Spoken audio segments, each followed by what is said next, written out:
50 قتل بھی کیے ہیں. کہہ لیں گے یہ وہ باتیں جو ہم میڈیا پر بیٹھ کر نہیں کرتے, لیکن کیونکہ یہ ذکر ہوا تو اس لیے انہوں نے کی. آپ کیا سمجھتے ہیں کہ ان نوجوانوں کو جو کہ بہت بڑی تعداد میں ہیں, آپ نے دیکھا ہے BYC میں, یا اس کے علاوہ بھی کیسے ون اوور کرنا ہوگا اور یہ کتنا ضروری ہے؟ ایسا ہے کہ انسیڈنٹلی میں اس کیس میں پیش ہوا ہوں, میں اس کیس کا کاؤنسل تھا, اور اگر آپ نے سننا چاہتی ہیں تو سن لیجیے, اگر آپ کاٹنا چاہیں تو بے شک کاٹ دیجیے گا اس کو. جو پٹیشن فائل ہوئی تھی, پہلے اس کی بہن جو ہے وہ ایڈوکیٹ ہے اور نادیہ نام ہے اس کا, اور یہاں اسلام آباد میں پریکٹس کرتی ہیں. وہ اس پٹیشن میں یہ سوال پیدا ہوا تھا کہ آپ نے لائلٹی ٹو اسٹیٹ جو ہے نا وہ نہیں لکھی. تو میں نے خود جو ہے وہ بات کی تھی اس سے, اور اس نے کہا تھا کہ نہیں میں لائل ٹو اسٹیٹ ہوں. اور دین جو ہے نا ایک ایفیڈیوٹ کہ loyal to state obedient to law and the constitution, اور یہ پھر ایفیڈیوٹ اس میں فرسٹ پروسیڈنگ جو تھی اس میں جو نادیہ کی طرف سے پٹیشن فائل ہوئی تھی اس میں یہ ایفیڈیوٹ اس کی طرف سے فائل ہوا تھا. پھر دین اگین جو ہے نا ایک جو دوسری پٹیشن فائل ہوئی تھی وہ مارنگ کی اپنی طرف سے فائل ہوئی تھی. اس پٹیشن کو بھی ہائی کورٹ نے, بلوچستان ہائی کورٹ نے انٹرٹین نہیں کیا, مگر سٹل اس میں بھی جو ہے نا یہ بات جو ہے وہ پلیٹ کی گئی تھی, اور وہ پٹیشن بھی ان کی ہدایت کے تحت بنی تھی. باقی میں اس پہ نہیں کہتا کہ اس کے والد نے کیا کیا تھا یا اس نے خود کیا کیا ہے, میرے پاس ایسی کوئی ایویڈنس نہیں ہے. میں ایک وکیل کے طور پر اس میں پیش ہوا ہوں, مگر یہ دو باتوں کی وضاحت ضروری تھی. ایفیڈیوٹ میں نے اس کی ہدایت کے مطابق تیار کیا تھا, باقاعدہ جیل میں اس نے جا کے اس کو اس کا تھم امپریشن اس پہ لگا تھا, کیونکہ جیل میں جا کے وہ تھم امپریشن ہی لگتا ہے سگنیچرز. یہ تو وضاحت آپ نے دی سینیٹر صاحب, لیکن میں جاننا چاہتی ہوں جو بلوچ یوتھ ہے جس کا ذکر آپ نے پہلے بھی کئی بار میرے پروگرامز میں کیا ہے, اس کو ون اوور کرنے کے لیے حکومت کو کیا کرنا چاہیے؟ اس میں سب سے پہلی بات جو ہے نا آپ یہ سمجھیے کہ ہمارے ہاں جو ہمارا صوبہ بلوچستان ہے, اس میں ایک تو پانی کی کمی کی وجہ سے رقبہ زمین ہمارے پاس بہت ہے, مگر زمین بہت ہونے کے باوجود ہمارے پاس پانی کی کمی ہے, اور پانی کا نہ ہونا جو ہے نہ ہم زراعت کر سکتے ہیں اور نہ ہی اس کی پانی کے اوپر, چونکہ مال چرائی بھی اس پہ بیس کرتی ہے, یعنی بھیڑ بکریاں چرانا. تو یہ دونوں کام جو ہے نا یہ ہمارا جو بنیادی وہ تھا وہ یہ ریڈیوس ہوتا جا رہا ہے. ایک اور جو چیز ہم جس پہ ڈیپینڈ کرتے ہیں وہ بارڈر کی, کیونکہ ہم دو بارڈرز کے ساتھ پڑے ہوئے ہیں, اور ان دو بارڈرز کے اوپر دونوں طرف سے سامان آتا بھی ہے جاتا بھی ہے. صحیح.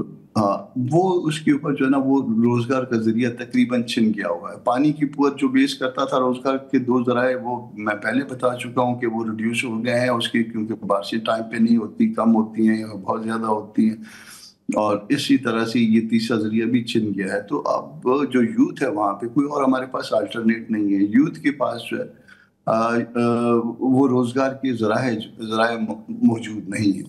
تو اگر کوئی خدا نہ خواستہ کوئی کسی غلط راہ پہ چلنا چاہے تو اس کو اس غلط راہ پہ اس بے روزگاری کی وجہ سے چلانا ممکن ہو سکتا ہے. تو اس معاملے کو گورنمنٹ کو ایڈریس کرنا چاہیے, یہ سب سے پہلا ہے. اور دوسرا جو ہے نا وہ اونرشپ ہونی چاہیے. دیکھیے آپ یہاں بھی مسائل ہیں, پنجاب میں مسائل ہیں, سندھ میں مسائل ہیں, خیبر پختونخوا میں تو خیر ڈسٹربنس ہے, مگر وہاں پہ بھی دوسری طرح کی ڈسٹربنس ہے, مسائل ہوتے ہوئے بھی. مگر اونرشپ جو ہے نا وہ ہر شخص کی ہے کہ یہ میرا ملک ہے. یہ اونرشپ جو ہے آپ بلوچستان میں بھی دیجیے. وہ ہم سمجھتے ہیں کہ یہ ہمارا ملک ہے, ہمارا اپنا ملک ہے, اور ہم اس کے ساتھ اتنے ہی وفادار ہیں جتنا کوئی اور ہو سکتا ہے. مگر یہ اس میں جو ہے نا اس بانڈ کو جو ہے مضبوط بنائیے, اور جب یہ بانڈ مضبوط ہوتا جائے گا تو وہ ہندوستان جو یہاں پہ شرارتیں کرتا ہے یہاں سے اس کو ہم باہر نکال رہے ہیں. لیکن سینیٹر صاحب بسط احترام ایک چیز میں کہنا چاہوں گی, ان امپلائمنٹ کی شرح تو پورے پاکستان میں بڑی ہے, تو یہ جواز تو ہو نہیں سکتا کسی بھی شدت پسندی کا یا سہولت کاری کا. I think there is more to it. کیوں بلوچستان کے اندر ہی یہی ہم سنتے آئے ہیں, محرومیوں کی وجہ سے شدت پسندی میں اضافہ ہو رہا ہے, اور ان محرومیوں میں معذرت کے ساتھ کیا سرداروں کا, چاہے وہ ڈکٹیٹرشپ والے ادوار ہوئے ہوں یا ڈیموکریسی کے, سب نے اگر اسلام آباد میں کی پوزیشنز ملی تو سب نے بلوچستان پہ تو کسی قسم کی کوئی ہم نے نہیں دیکھا کہ ڈیولپمنٹ کی ہو. وہ آج بھی اتنا ہی پسماندہ ہے جتنا جب میں نے صحافت شروع کی تھی. تو یہ وہ سوال ہیں جو پھر وہاں کے رہنے والوں کو بھی ایڈریس کرنے ہوں گے. ایسا ہے کہ وفاق کو ہمیشہ جو ہے ڈیل کرنے کے لیے سردار وغیرہ کھایا، اور سردار نے درمیان میں جتنے وسائل جو ٹرانسفر کیے گئے اس کو جو ہے اس لوٹ مار میں کافی سارا حصہ اپنے استعمال میں لایا، اور وہ بلوچستان کے اندر استعمال میں نہیں لایا. اس میں سے بہت سے لوگ جن کو میں جانتا ہوں وہ ملک سے باہر انہوں نے وہ انویسٹمنٹ کی، یہاں سے مطلب یہاں سے ہاتھ مارا اور وہاں جا کے انویسٹمنٹ کی، اور بہت سے لوگوں نے صوبے سے باہر جا کے انویسٹمنٹ کی. اگر وہ صوبے میں ہی ری انویسٹ کر دیتے یا وہ خرچ کر لیتے تو نتیجہ جو ہے صوبے میں حالات شاید مختلف ہوتے. تو یہ جو درمیان کا آدمی تھا جو وفاق کے بارے میں تھا ڈیل کرتے ہوئے، اس نے بھی بہت کچھ جو ہے نا وہ ان حالات کا ذمہ دار ہے، اور اب وفاق نے اس کو عادت بھی ڈال دی ہوئی ہے. آپ وہاں کی سیاست کو آزاد کر دیجئے، جو لوگ پاکستان کے اندر کی سیاست کرتے ہیں ان کو جو ہے نا وہ مضبوط ہونے دیجئے، بھلے وہ آپ کے ساتھ اتفاق کرتے ہیں باقی معاملات میں یا اختلاف کرتے ہیں. اور دوسرا روزگار کے ذرائع کو جو ہے نا وہ وہاں پہ پیدا کریے، آپ کے حالات خود بخود بہتر ہوتے جائیں گے.